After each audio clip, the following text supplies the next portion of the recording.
নির্বাচিত হতে পারলে কি কি করবেন বরিশালের জন্য? আমি নির্বাচিত হতে পারলে কি কি করব ইশতেহারের মধ্যে বিস্তারিত জানাবো। এখন বলতে চাই 52 বছরে বরিশালে যে উন্নয়ন না হয়েছে, ইনশাআল্লাহ আমি নির্বাচিত হতে পারলে তার চেয়ে অনেক বেশি উন্নয়ন হবে।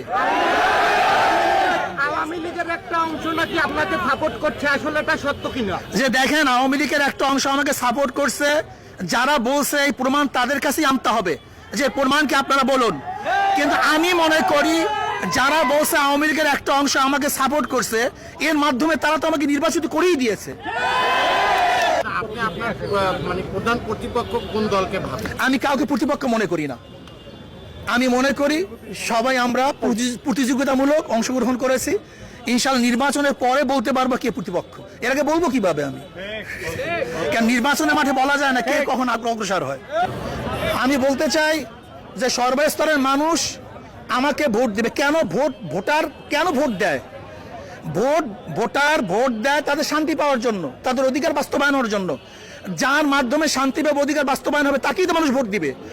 যদি জনগণ মনে করে আমার মাধ্যমে তাদের অধিকার বাস্তবায়ন হবে, শান্তি পাবে, তাহলে আমাকে অবশ্যই ভোট দিবে।